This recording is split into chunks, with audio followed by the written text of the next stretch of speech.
ബഹുമാന്യ ശിവ മേഡം, നമ്മുടെ പ്രിയപ്പെട്ട പഞ്ചായത്ത് പ്രസിഡന്റ് ശ്രീ വർഗീസ് തരയൻ സാർ, വേദിയിലും സദസ്സിലുമുള്ള വിശിഷ്ട വ്യക്തികളെ, രക്ഷിതാക്കളെ, പ്രിയപ്പെട്ട കൂട്ടുകാരെ, എല്ലാവർക്കും നമസ്കാരം. മൈനാഗപ്പള്ളി ഗ്രാമപഞ്ചായത്ത് സംഘടിപ്പിച്ചിരിക്കുന്ന ഭിന്നശേഷി കലോത്സവ വേദിയിലേക്ക് എന്നെയും കൂടി ക്ഷണിച്ചതിലും ഇവിടെ വരാൻ കഴിഞ്ഞതിലും നിങ്ങളെയൊക്കെ കാണാൻ സാധിച്ചതിലും ഒരുപാട് സന്തോഷം. അതിനാദ്യം തന്നെ ഇതിൻ്റെ സംഘാടകരോടും നിങ്ങളെല്ലാവരോടും ഒത്തിരി താങ്ക്സ്. എൻ്റെ സ്വന്തം പഞ്ചായത്ത് പറയാകുമ്പോൾ ഇതിൻ്റെ സന്തോഷമാണല്ലോ. പ്രിയപ്പെട്ടവരെ, എൻ്റെ പേര് ഐഷ. ഞാൻ മൈനാഗപ്പള്ളി CMSLP സ്കൂളിൽ 4ാം ക്ലാസ്സിൽ പഠിക്കുന്നു.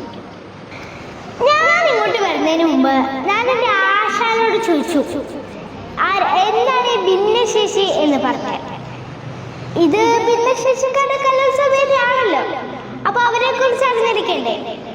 അപ്പൊ ഞാൻ ചോദിച്ചു, ആരാണ് ഭിന്നശേഷിക്കാര്, അവരുടെ പ്രത്യേകത എന്താണ്, ഞാൻ അവിടെ പോയിട്ട് എന്താ പറയണ്ടേ. പക്ഷെ ആശാനൊന്നും മിണ്ടുന്നില്ല, ഇങ്ങനെ ഇരിക്കൂ. കുറച്ചു നേരം ഞാൻ വിചാരിച്ചു, ഇത് പുള്ളിക്കാരനും അറിയില്ലേ, ശരാ പണിയാവോ. അപ്പൊ ഞാൻ വേഗം ചോദിച്ചു, എന്താ ഒന്നും മിണ്ടാത്തേ, ആ തിരുവാ തുറന്ന് എന്തെങ്കിലും ഒന്നും പറയാമോ. പരിപാടിക്ക് പോകാൻ നേരിട്ട് നോട്ടീസിൽ പേരും ഫോട്ടോ ഒക്കെ വെച്ചിട്ട് ഞാൻ അവിടെ പോയിട്ട് ഭിന്നശേഷിക്കാരെ കുറിച്ച് എന്താ പറയണ്ടേ. അവിടെ പോയിട്ട് ലജ്ജാവതി നിന്റെ കണക്കടക്കണ്ണിൽ ഇത് പാടിയാ മതിയോ. അപ്പെണ്ണീറ്റ് എന്നിട്ട് മസിൽ വിളിച്ചിട്ട് അകത്തേക്ക് കയറിപ്പോയി. എന്നിട്ട് തിരിച്ചു വന്നിട്ട് എൻ്റെ കയ്യിൽ ഒരു മൊബൈൽ ഫോൺ എടുത്ത് തന്നു. എന്നിട്ട് പറഞ്ഞ് ഈ വീഡിയോ ഇരുന്ന് കണ്ടോളാം. അപ്പൊ ഞാൻ പരിപാടി ക്യാൻസൽ ചെയ്താണോ അല്ലേ. താങ്ക് യു ആശാനെ, കുറച്ചു നേരം റീൽസ് കാണാൻ വേണ്ടി ഒരു തന്നേന്. Thank you.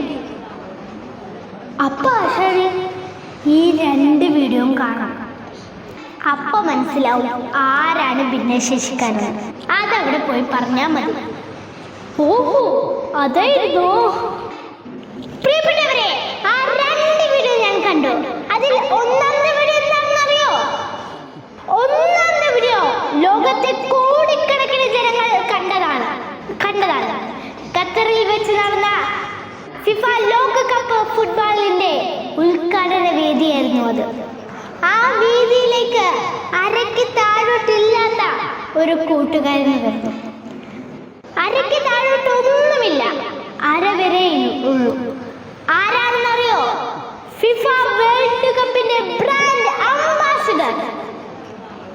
ഈ കുട്ടി ജനിച്ചാൽ 15 വയസ്സ് കടക്കില്ലെന്ന് ഡോക്ടർമാർ വിധി എഴുതിയ ഖാനിം അൽ മുസ്ത എന്ന 20കാരൻ ഇന്ന് ലോകത്തിന് അത്ഭുതമായി കൊണ്ടിരിക്കുകയാണ്. ജനിക്കും മുമ്പേ കൊന്നുകളയാൻ പലരും പറഞ്ഞു, പക്ഷെ അവന്റെ മാതാപിതാക്കൾ അതിന് തയ്യാറായില്ല. പോർക്കാറ്റിലെ പോരാളി എന്നർത്ഥം വരുന്ന ഖാനിം എന്ന പേര് അവർ അവനെ വിളിച്ചു. ആ മാതാപിതാക്കൾ അവന്റെ ഇടതുകാരും വലതുകാരുമായി. ഖാനിം വളർന്നു. ഇന്ന് വ്യത്യസ്ത ബ്രാൻഡുകളുടെ അംബാസിഡറാണ് ഖാനിം. 60-ലേറെ ജീവനക്കാരുള്ള ഐസ്ക്രീം കമ്പനിയുടെ ഉടമസ്ഥനാണ് ഖാനിം. ഫുട്ബോൾ കളിക്കുന്ന ഖാനിം, നീന്താൻ അറിയുന്ന ഖാനിം, സ്കൂബ ഡൈവ് ചെയ്യുന്ന ഖാനിം, സ്കേറ്റിംഗ് ചെയ്യുന്ന ഖാനിം, ജൂഡോ പരിശീലനം നേടിയ ഖാനിം, ഡ്രൈവ് ചെയ്യുന്ന ഖാനിം, സോഷ്യൽ മീഡിയയിൽ മില്യൺ കണക്കിന് ആൾക്കാർ ഫോളോ ചെയ്യുന്ന സെലിബ്രിറ്റിയാണ് ഖാനിം. 2016 ഒമാനിലെ ഏറ്റവും ഉയരം കൂടിയ പർവ്വതമായ ജബൽ ഷംസിൽ ഖാനിം കയറി. എവറസ്റ്റ് കീഴടക്കണമെന്ന മോഹവുമായി ജീവിക്കുന്ന ഖാനിം ലോകത്തോട് വിളിച്ചു പറയുന്നു, ഒരു സ്വപ്നവും വലുതല്ല, ഒരു വൈകല്യവും സ്വപ്നങ്ങളിൽ നിന്ന് പിടിച്ചു കിട്ടില്ല. കുട്ടികളുടെ വൈകല്യങ്ങളിൽ പരിതപിക്കുന്ന മാതാപിതാക്കളോ സമൂഹമോ ഉണ്ടെങ്കിൽ അതാണ് ഏറ്റവും വലിയ വൈകല്യമെന്ന് ഗാനം പറയുന്നു. പ്രിയപ്പെട്ടവരെ, ഒന്നാമത്തെ വീഡിയോ കണ്ടപ്പോൾ തന്നെ എനിക്ക് ഏറെക്കുറെ മനസ്സിലായി ആരാണ് ഭിന്നശേഷിക്കാരൻ. ഇനിയിപ്പം അടുത്ത വീഡിയോ കാണാം. പക്ഷെ എനിക്ക് കാണാതെ പറ്റില്ലല്ലോ, ഞാൻ ചോദിച്ചതല്ലേ. രണ്ടാമത്തെ വീഡിയോ ഒരു മലയാളിയുടേതായിരുന്നു. ആസിം വെലിമണ്ണ, കോഴിക്കോട് ജില്ലക്കാരനാണ്. ഏകദേശം ഗാനമിനെ പോലെ തന്നെ 2 കൈകളില്ല, ഒരു കാലിന് പൂർണ്ണമായും ചലനശേഷിയില്ല, 90% വൈകല്യമായിട്ടാണ് ജനിക്കുന്നത്. പക്ഷേ നീന്തിക്കടന്നത് ആഴങ്ങളാണ്. പെരിയാറിനെ നീന്തി തോൽപ്പിച്ച ആസിം ഗോവയിൽ നടന്ന പാരാ സ്വിമ്മിങ്ങിൽ ദേശീയ റെക്കോർഡ് നേടി. ലോക ഒളിമ്പിക്സിനായി പാരീസിലേക്ക് പോയി. ഫിഫ വേൾഡ് കപ്പിൽ പങ്കെടുത്തു. മെസ്സിയെയും നേരത്തെ പറഞ്ഞ ഗാനമിനെയും കണ്ട ആസിമിന്റെ ആഗ്രഹവും എവറസ്റ്റ് കീഴടക്കുക എന്നത് തന്നെയാണ്. പ്രിയപ്പെട്ടവരെ, ഇപ്പോൾ എനിക്ക് മനസ്സിലായി ആരാണ് ഭിന്നശേഷിക്കാരൻ.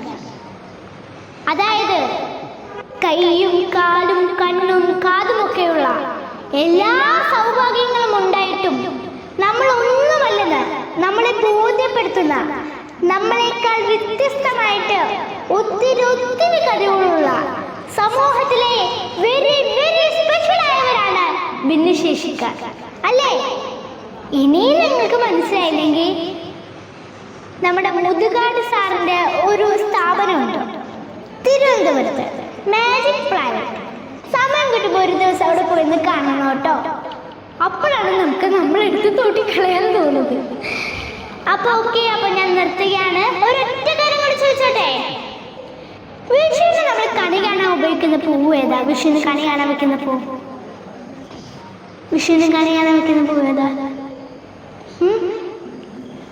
കൊന്നപ്പൂ. ഈ കൊന്നപ്പൂവിന്റെ പ്രത്യേകത എന്താണെന്നറിയോ?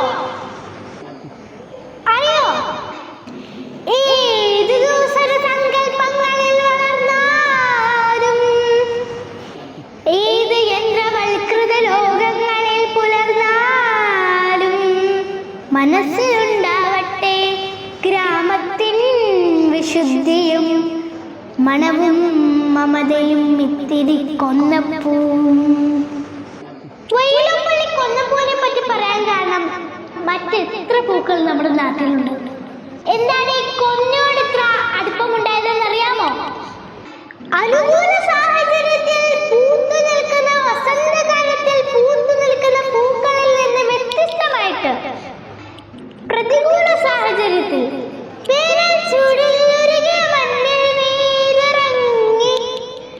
കണിക്കൊന്ന പൂത്തു. പാട്ട് കേട്ടിട്ടില്ലേ?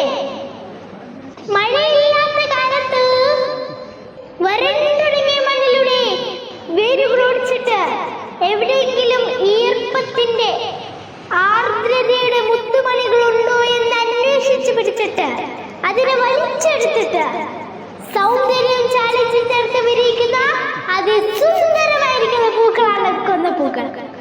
നമ്മുടെ ജീവിതം പ്രതികൂല സാഹചര്യത്തിൽ പുഞ്ചിരിക്കാൻ പറ്റുന്ന വിധത്തിൽ പരുവപ്പെടുത്തിയെടുക്കാൻ നമ്മൾക്ക് കഴിയുമോ? അതാണ് ചോദ്യം. ആ ചോദ്യത്തിന് ഉത്തരമാണ് ഇവിടെ ഇരിക്കുന്ന ഈ കൂട്ടുകാർ. ഏത് പ്രതികൂല സാഹചര്യത്തിലും പുഞ്ചിരിച്ചുകൊണ്ട് ഈ മുന്നോട്ട് പോകാൻ നമുക്ക് കഴിയട്ടെ എന്ന് പ്രാർത്ഥിച്ചുകൊണ്ട് ഒരിക്കൽ കൂടി എന്നെ ക്ഷണിച്ചതിന് ഞാൻ നന്ദി അറിയിച്ചുകൊണ്ട് ഞാൻ എൻ്റെ കുഞ്ഞു വയലിനെ വലിയ ഓർത്തങ്ങ് നിർത്തുന്നു. Thank you.